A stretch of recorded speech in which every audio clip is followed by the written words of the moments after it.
देखते हैं SP 9 news. स्वागत है आपका हमारे इस खास प्रोग्राम में। प्रोग्राम की शुरुआत कर रहे हैं इस वक्त कांग्रेस पार्टी से। जी हाँ, दरअसल बीते दिनों मैंने एक खबर दिखाई थी जिसमें हमने आपको बताया था कि मध्य प्रदेश के अंदर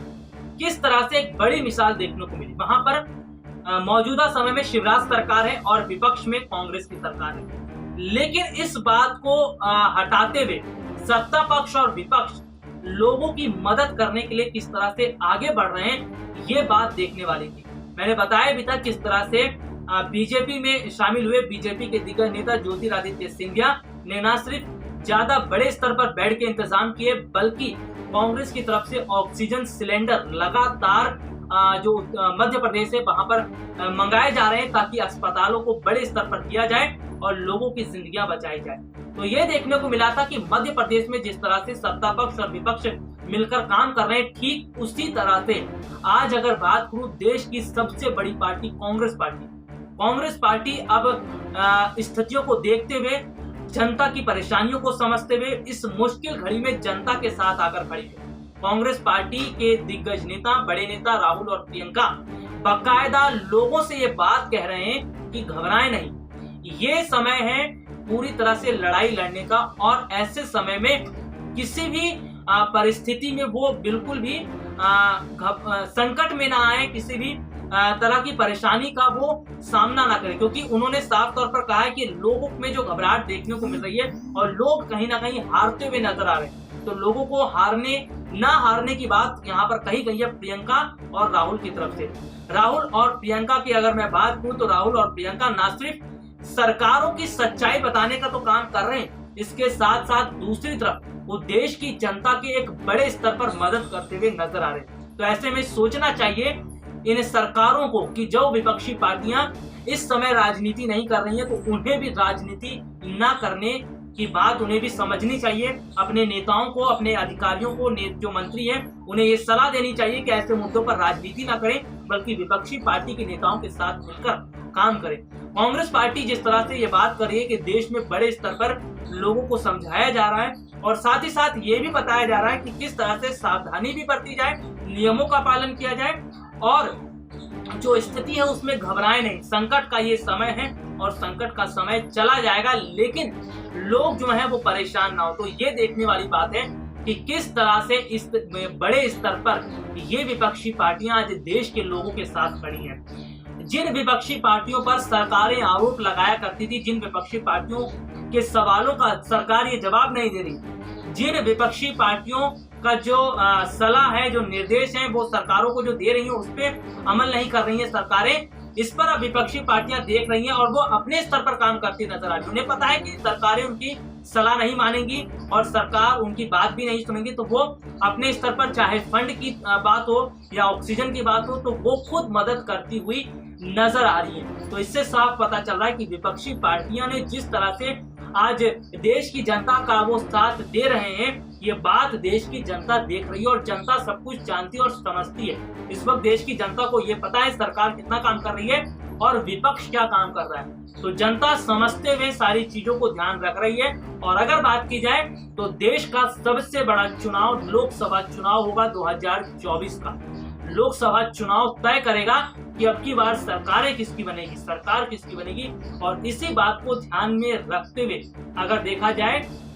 तो बड़े स्तर पर विपक्षी पार्टियां भी काम कर रही हैं और सरकार भी काम कर रही है। देखिए, चुनाव तो चलते रहते हैं, चुनाव आते और जाते हैं, लेकिन इस वक्त देश के लोगों की जिंदगियों को बचाने का काम कांग्रेस पार्टी की तरफ से किया जा रहा है, विपक्षी पार्टियों की तरफ से किया जा रहा है। ये बहुत ही बेहतर कदम है। चलिए एक रिपोर्ट आपको दिखाते हैं किस तरह से यहाँ पर कांग्रेस पार्टी बाकायदा लोगों से अपील कर रही है, घबराएं नहीं, परेशान ना हो और हर नियम कायदों को पालन करें और पूरी तरह से सावधानी बरतें। देखिए ये खास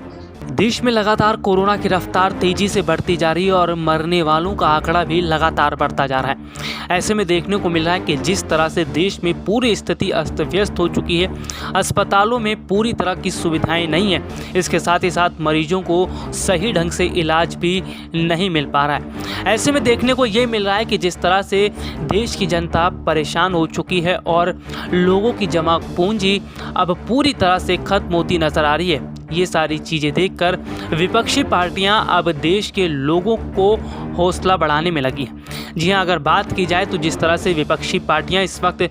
देश के साथ खड़ी होती हुई नज़र आ रही हैं और देश का हौसला बढ़ाने का जो काम कर रही हैं, उससे साफ पता चलता है कि इस मुश्किल घड़ी में सत्ता पक्ष के बाद अब विपक्षी पार्टियां भी लोगों के साथ दिखाई दे रही हैं। आपको बता दें, कांग्रेस पार्टी इस वक्त पूरी तरह से नज़र बनाए हुए है और जहां पर जिस तरह की किल्लत देखने को मिल रही है उसकी पूरी तरह से भरपाई करती हुई दिखाई भी दे रही है। यानी कि कांग्रेस पार्टी की अगर बात की जाए तो कांग्रेस पार्टी ने शुरू से ये बात कही थी कि केंद्र सरकार को बड़े स्तर पर लोगों की मदद करनी चाहिए, लेकिन केंद्र सरकार ने कोई बात नहीं मानी। इसको देखते हुए अब कांग्रेस ने अपनी तरफ से हाथ बढ़ाना शुरू कर दिया है और देश के लोगों को इस मुश्किल घड़ी में घबराने की बात नहीं कही है। कांग्रेस पार्टी ये बात कर रही है कि देश की इस मुश्किल घड़ी में लोग घबराएं नहीं, बल्कि एक साथ खड़े हों। और जिस तरह से देखने को मिल रहा है कि कांग्रेस पार्टी लगातार सरकार की सच्चाई भी जनता को बताने पर जुटी हुई है, क्योंकि जनता को ये पता होना चाहिए कि उनकी सरकारें किस तरह से और कितने बड़े स्तर पर आज फेल होती हुई नज़र आ रही हैं और सारा ठीक रहा वो प्रशासनिक अधिकारी और सिस्टम पर फोड़ रही हैं। लेकिन कब तक ये सरकारें अपनी नाकामियों को छुपाएंगी और कब तक वो जनता के सवालों का जवाब नहीं देंगी। लेकिन अगर बात की जाए तो जिस तरह से विपक्षी पार्टियों ने जो मिसाल पेश की है, इससे पता चलता है कि विपक्षी पार्टियां ये बात जानती हैं कि देश के लोगों की हालत आज कितनी ख़राब हो चुकी है, देश की स्थिति कितनी ख़राब हो चुकी है और देश की स्थिति को संभालने का काम ये विपक्षी पार्टियां कर रही हैं। और ऐसे में देखा जाए तो कुछ राजनीतिक पार्टी के लोग ऐसे हैं जो राजनीति करने से नहीं थक रहे हैं। सत्ता पक्ष के लोग इस पर राजनीति कर रहे हैं और सत्ता पक्ष के लोगों को ये समझना चाहिए कि राजनीति करने की बजाय लोगों की ज़िंदगी को बचाना बहुत ज़्यादा ज़रूरी है। क्योंकि देखने को मिलता है कि कोई भी मुद्दा हो उस पर सत्ता पक्ष फ़ौरन बयानबाजी शुरू कर देती है और विपक्षी पार्टियों को घेरना शुरू कर देती है। लेकिन सत्ता पक्ष को ये सोचना होगा और समझना होगा कि विपक्षी पार्टियां जिस तरह से साथ आकर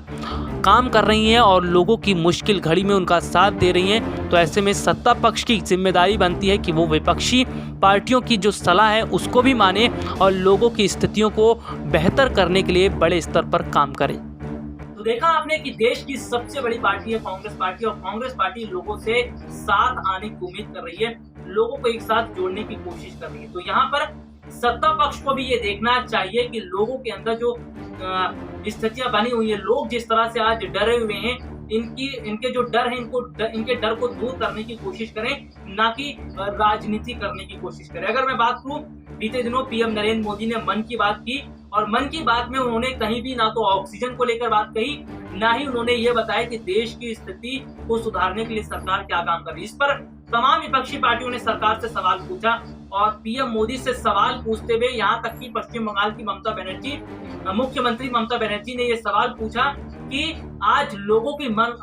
को मन की बात नहीं जाननी है, आज लोगों को ये जाननी है कि सरकार उनके लिए क्या काम कर रही है, सरकार उनके लिए कितने कदम उठा रही है, क्योंकि मन की बात बहुत हो चुकी है। अब जनता की बात सुनिए। इससे पहले भी विपक्षी पार्टियों ने सवाल खड़ा किया था कि प्रधानमंत्री नरेंद्र मोदी केवल अपने मन की बात करते हैं, जनता के मन की बात नहीं करते। तो ऐसे में सरकार को अपने मन की बात से ज्यादा जनता के मन की बात सुननी चाहिए। अगर जनता के मन की बात सरकार सुनेगी तब जाकर देश में स्थितियां संभल सकती हैं। ये बात सरकार को सोचनी भी चाहिए और ये बात सरकार को ध्यान भी देना चाहिए कि देश की स्थिति इस वक्त इतनी खराब पड़ी हुई है। तो जिस तरह से देखने को मिल रहा है कि विपक्षी पार्टियां हालांकि सरकार को घेर रही हैं, लेकिन जनता का साथ भी देते हुए नजर आ रही हैं और ये कोशिश कर रही हैं कि जनता को इस मुश्किल घड़ी में वो हारने ना दें और इस वायरस के खिलाफ वो लगातार लड़ाई लड़ते रहें। फिलहाल के लिए आज मुझे इजाजत दीजिए। नमस्कार।